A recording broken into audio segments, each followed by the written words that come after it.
Hello, I'm Tamara McPherson from WonderMoms.ca, and we're here actually with Opti-MomTV today, and we're here to interview Erica Ehm from the Yummy Mummy Club. I've been actually following Erica on Twitter for quite some time, and actually, ironically, I knew Erica Ehm when you were at the Men's Music years ago. You did? I did. You did a tour in Brantford when I was like really young. You came to like this one of the bars in Brantford. So yeah, I've known you since Men's Music, and now here we are sitting beside each other, and she's running the Yummy Mummy Club, and it's awesome. And you also run an online magazine for moms, so it's really cool. But that's it, you know, when you get older and you have kids, you bond with women in such a different way. So this is cool. Welcome to my house. By the way, she's an interview virgin, so I'm her first. Yeah. Okay, ask my questions. Come on, we only have 3 minutes. Okay, so how did the Yummy Mummy Club come to be, and what is the philosophy of the Yummy Mummy Club? The Yummy Mummy Club started because when I was in this very house, I sat here weeping.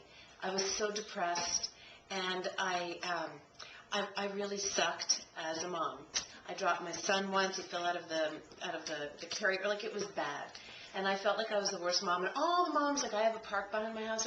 All the moms are there happy, nursing, playing. And I'm like, what is wrong with me?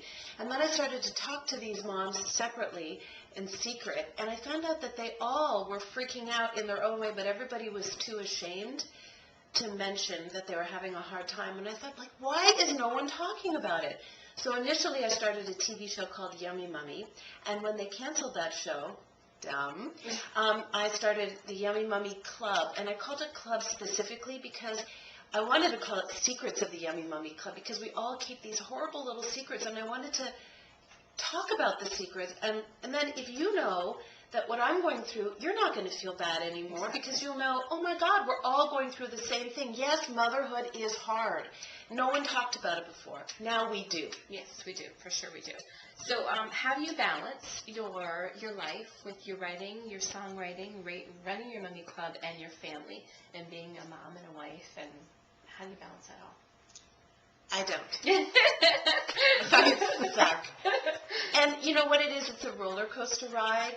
So there are times when my kids get lots of attention, and there are times when my kids are shunted off to the side, and I'm working. Right.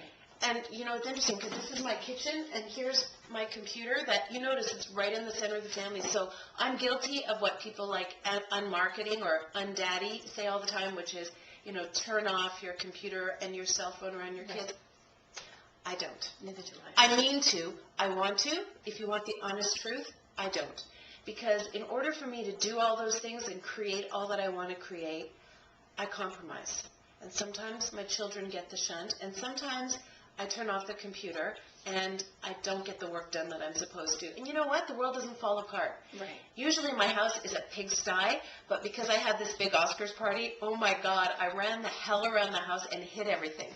So, but usually my house doesn't even look like this. I don't care. I don't care. Well, very true. Now, speaking about your children, you've written this book. Yes, the Mischevious Mom. Yes, and your children are featured in this book, Jessie and Josh. And how do they feel about actually being like featured in this book? You said that they're pushed aside, but now they're in this book. There's a book about them. Yeah, well, it's interesting because I don't really push them aside. What I do is I integrate them into my life. So, for example, if I'm going to do a baby show and I have to be there for the weekend, I come and get them to work at the show. Right. And they love it. Or the other day, where was I? Oh, we did the Barbie event. Right. And my daughter came up on stage with me, and she helped me. So my kids are part of my job. So and this is another example of it. So this is work, I would guess, in a way. Not really, but yeah. I integrate them into it. And so whenever I do a book reading, I will gladly bring them. My son might even read the book. That's awesome. at these events. Because that's what it is. I think that's the secret. If you can possibly find a career or a job where your children can participate in some way, that's the best of both worlds.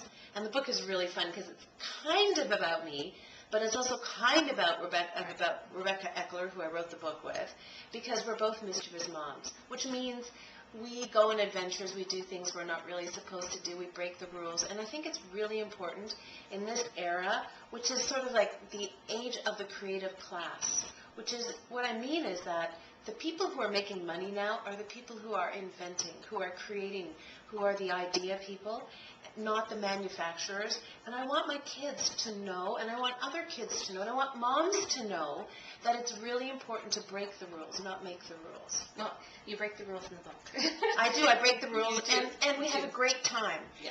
And we do it together, and we learn something from it. Now, what inspired you to write the book, the children's book? Well, my kids love to read. I love to read. I've been a huge bookworm my whole life. And Rebecca actually called me up one day, and she goes, we should write a book that will appeal to moms, not just the kids. Right. So she said, let's write something that would appeal to a modern mom for us. Because, how many times you read a book and you're like fucking falling asleep because the bunny is hopping away and like, not again, not the bunny book again. So we created a book, we wrote a book that was true to our lives, and that ones that when every time the mom reads it, she'll get a chuckle out of it, and that the kids will feel empowered, because really in this book it's sort of like a Robert Munch or Curious George situation, where Robert Munch always empowers the little kids, and the adults are always the brainless idiots, which is to a certain degree true, because we lose our intelligence as we get older and we start following rules that are stupid. Kids kind of understand the truth of the world, so that's a little bit in there as well. Yeah, it's a great book. My girls loved it. Thank you. She has 4 of them, so it's, when she says it, do they really love it though? They do. Honestly, they were really, all 4 of them were down on their knees, their hands out, interest in the book, and they were telling me, what's going to happen, because their daddy read it before me, so I was really upset. I'm like, you read the book before me, so they knew what was happening, and they wanted the pages to be turned, so they really did love the book. Do they think that you're a mischievous mom? I asked them that, and they giggled. I'm not sure if they answered this, but they giggled. I hope you are. Yes, well, I am kind of closed doors, but... Anyways, I guess that's it. I want to thank you very much for inviting us into your home and inviting us for this, or having us the opportunity, to come here and giving a chance to read your book. And it was a pleasure. And what did you learn about the art of interviewing? The art of interviewing, that it's going very natural, and I'm not as nervous as I thought I would be. And Erica's a great person, so yeah, it's fabulous. It's wonderful. Wonderful. Wonderful, with a wonderful mom and a wonderful interview.